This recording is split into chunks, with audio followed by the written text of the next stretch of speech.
Hello hello hello, कैसे हैं दोस्तों? ठीक ठाक, मज़े में, फिट फाइन। आपको वेलकम कहता हूँ ifactioner.com के लर्निंग वीडियो ट्यूटोरियल्स में। आज का जो वीडियो ट्यूटोरियल है उसमें हम इंग्लिश के 3 वर्ड्स एड, एड्स और एम के मीनिंग को हिंदी और उर्दू में समझेंगे।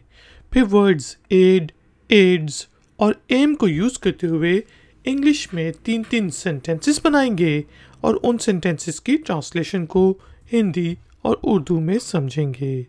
आखिर में करेंगे एक छोटी सी English speaking and writing practice exercise. तो शुरू करते हैं अपना आज का वीडियो ट्यूटोरियल। आज का पहला वर्ड है जी एड, AIDE, एड। ये वर्ड एड से निकला है, AID एड, जिसका मीनिंग होता है मदद, और AIDE एड का मीनिंग होता है मदद करने वाला, साथी, सबऑर्डिनेट, सहयोगी। यहाँ पे हमारे पास 3 एग्जाम्पल सेंटेंसेस हैं।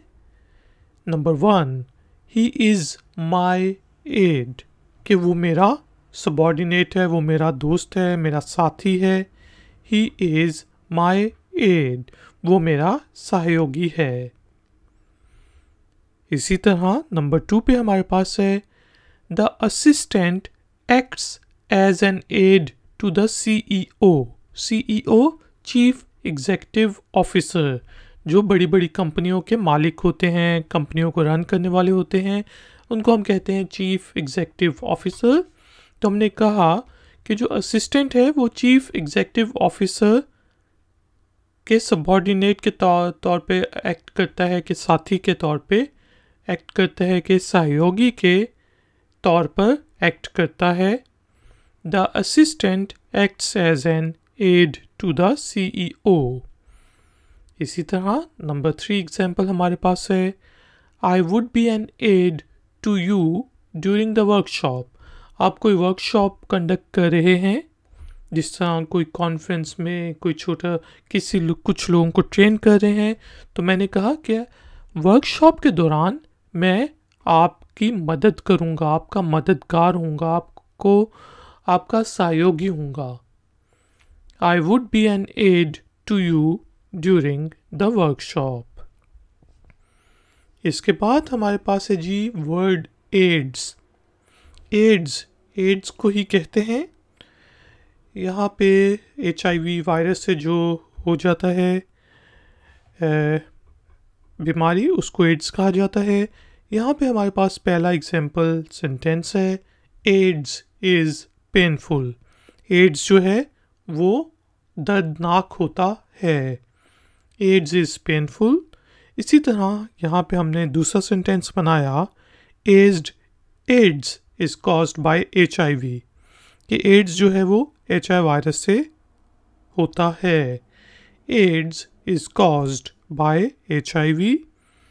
और नंबर 3 पे हमारे पास एग्जाम्पल सेंटेंस है एड्स कैन बी ट्रीटेड, कि एड्स को मेडिसिन से ट्रीट किया जा सकता है, उसका इलाज किया जा सकता है। AIDS can be treated. तीसरे नंबर पे हमारे पास आज जो वर्ड है वो है एम, AIM, एम। एम का मीनिंग होता है जी लक्ष्य, मकसद, निशाना। यहाँ पे हमने 3 एग्जाम्पल सेंटेंसेस बनाए। लेट्स एम हायर, चलो ऊपर का एम करते हैं, यानी कि और इससे ज़्यादा अचीव करने की कोशिश करते हैं। Let's M higher. नंबर 2 पे हमारे पास एग्जाम्पल सेंटेंस है I am aiming for 1 million subscribers on YouTube, कि यूट्यूब पे मैं एम कर रहा हूँ, मेरा मकसद है, मेरा लक्ष्य है कि मेरे 10 लाख सब्सक्राइबर्स हों। I am aiming for 1 million subscribers on YouTube. और आपने देखा होगा कि जो पुलिस की ट्रेनिंग होती है उसमें कहते हैं रेडी एम फायर, कि तैयार हो, एम करो, निशाना लो और फायर करो। Ready aim fire. तो दोस्तों जल्दी से रिपीट कर लेते हैं एक्सरसाइज से पहले। वर्ड एड का मीनिंग होता है सहयोगी, साथी 3 sentences. He is my aide. The assistant acts as an aide to the CEO. Or I would be an aide to you during the workshop. AIDS को ही कहते हैं. 3 sentences. AIDS is painful. AIDS is caused by HIV. AIDS can be treated.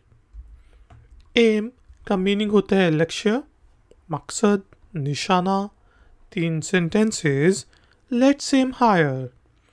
I'm aiming for 1 million subscribers on YouTube. और ready, aim, fire.